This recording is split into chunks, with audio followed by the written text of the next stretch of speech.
cabin, heading to the desert. Michael King delivers dangerous loads to dangerous places. That's where all the fun starts.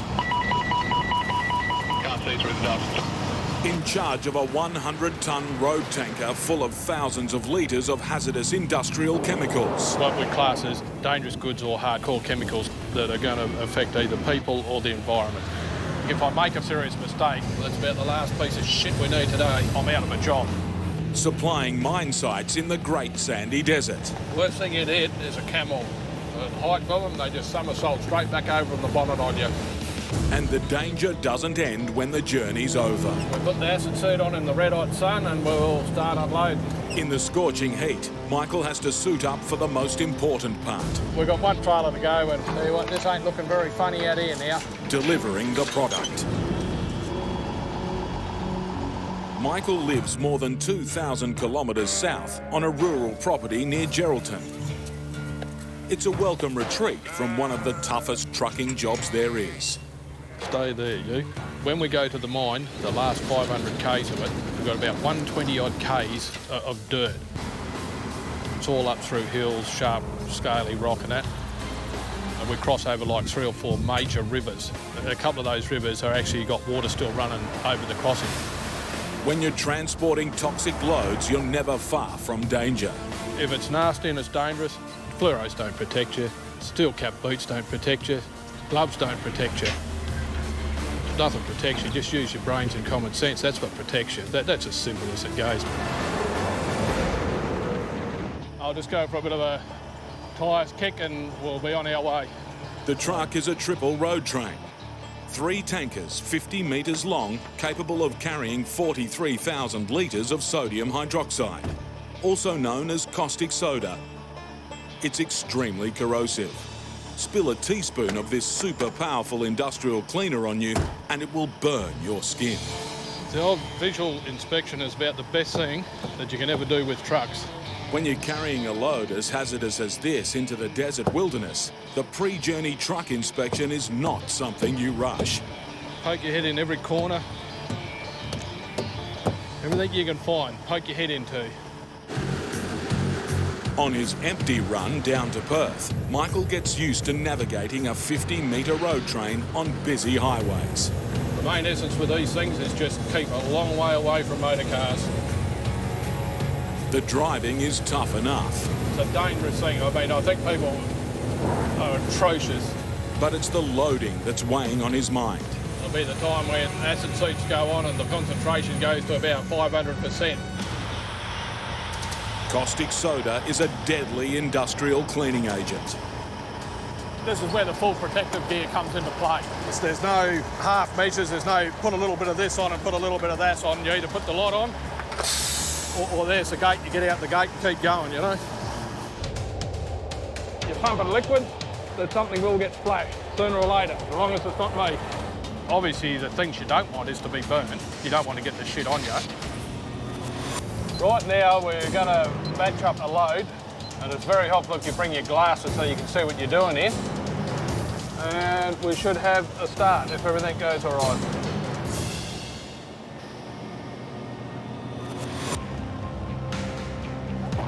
Yeah, it's pumping now. Everything's right. We just can't leave here. We've got a dead man button on this. He's a truckie who has to watch the load as much as he watches the road. So if something happens to you, you have a heart attack or something here, if you don't press the dead man, you stay. It'll go off in a second. So yeah, it's the dead man.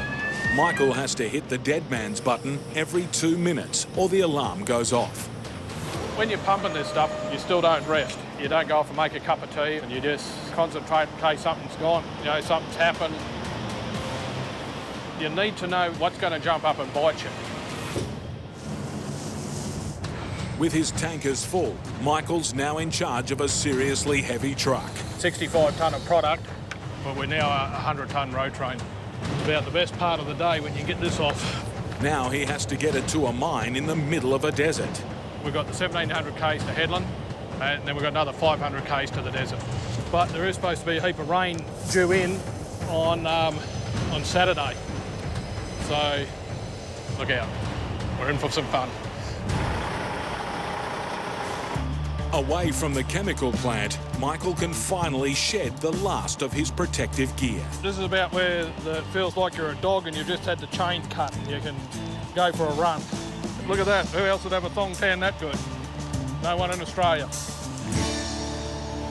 It's all weighed up, it's all right, it's all loaded good, so thumbs up, let's get the shit out of here. As he heads north, long stretches of straight, empty highway mean Michael eats up the kilometres.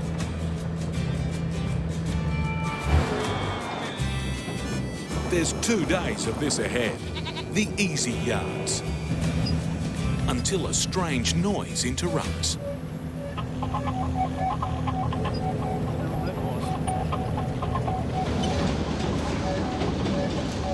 Funny noise has just come up, but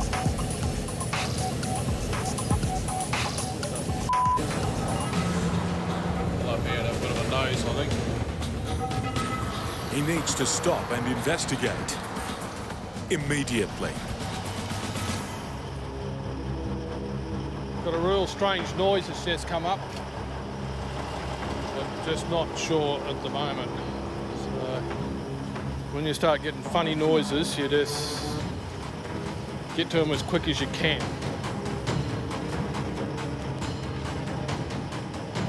Come on, where is it?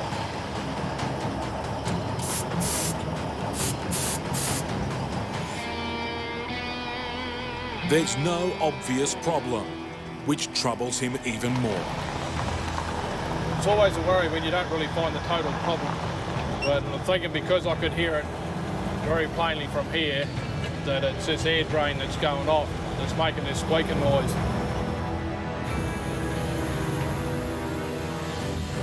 You absolutely hate it when you hear a noise and you don't really have an answer to it. It's sort of, you really want.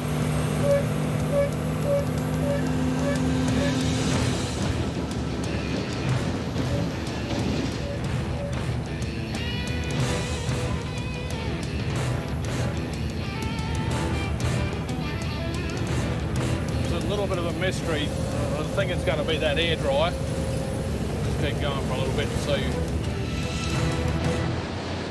With the sound suddenly gone, he now has to worry about cyclonic inland rain that's flooding into normally docile rivers between him and his destination. Hello, we're in full flood. Look at that. You've got a flood and a dust storm all at the same time. What a rarity. Absolute rarity. This is a big dust storm that's just coming through. Nature is making her presence felt. That river, I've never seen it that full of my life. So all that area is certainly getting some good rain now at the moment. We're just coming up now to the big river. This is the main Gascoyne River. Oh, she's a beauty. She's full. Look at that. That's not a raging river. What's a raging river? Look at it, eh? Chock-a-block. What a magnificent sight. Absolutely terrific. Michael's not even halfway, and as he heads further north, he's driving into trouble. The weather's getting a little bit frightening now because it's all raining inland. So as we get a little bit further up here, we'll start crossing the rivers that run north, and that's when we don't want to see this stuff out here on our right-hand side. These rivers here weren't running the other day. We're going to be screwed, I think, because the rains in Port Hedland, rains in Karratha. A cyclone in the top end has rivers running wild, threatening to cut the main highways. This country's already wet. Everything is wet from here up, so there's no ream or reason that these roads are not going to flood somewhere, I'd say.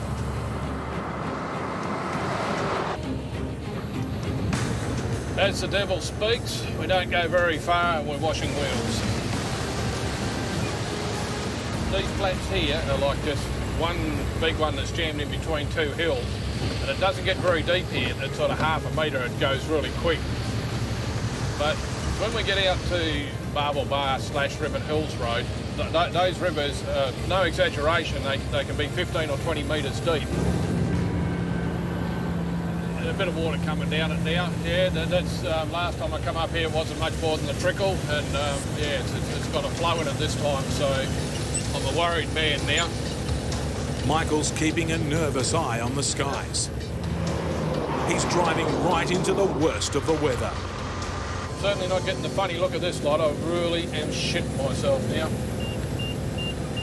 At a truck stop past Port Hedland, Michael gets an update on the cyclone situation. Yeah, it's up off Kununurra. It starts heading south towards Broome. Saturday it's definitely here at Port Hedland, but it's going to push rain in front of it out through where you're going tomorrow night. But we're going to beat that. Big bombs up here now, so let's just make a move, and hope we don't starve or die or get washed away. And we'll hammer for sure. The drive ahead is shaping up as a nightmare. It's probably the best storm you're going to see in your life. You look all the way around there, it's not a cloud in the sky. Everywhere we've got to go, there's nothing but crap. Absolute crap. Yes, should be exciting. Should be exciting. This is a big river, this one here. With 3 tankers in tow, he's having to drastically cut his speed and proceed with extreme caution. These floodways here cover off a lot of land, but they're nice and long. Hauling 3 tankers full of toxic chemical, he backs it right off in the water. Don't charge it, just basically not much faster than idle to get through them. Before he hits the desert proper, Michael has a mountain range to deal with. There's a big hills around here, and I think they got the biggest one here, so this is just as much pain going down as what it is to get up. If something goes wrong going downhill, it just takes off and you got no control. While the skies are blue, there's still water on the road. And this section here, all the skid marks here, that's where all these trucks have aquaplaned and then shot off down the river.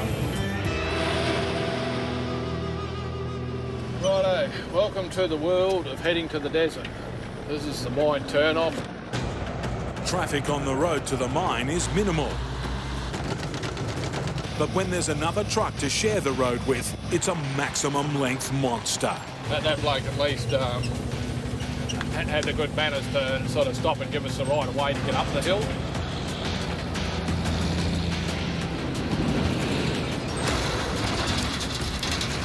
Brand new tyres on and they expect to drive over that shit there.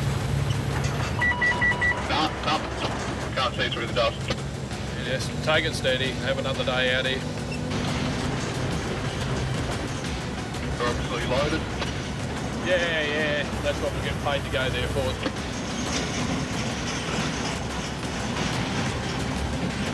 Yeah, no, you're good there, mate. Roger, thank you. After a marathon 4-day drive, Michael arrives at the copper and gold mine, a world away from civilization. We're here. Hallelujah. But before he drives through the gate, there's one last stop required. We're going to pull up here and dust all these wheels. It's a bit like wiping your boots to go into someone's house. We're going to leave all the mess out here. A courtesy. Even in the great sandy desert, they don't like dust.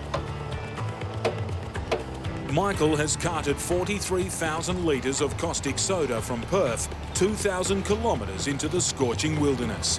It's the last place you want a bit of toxic cargo to transfer. Off we go. Michael has no choice. I'm going to put this on again.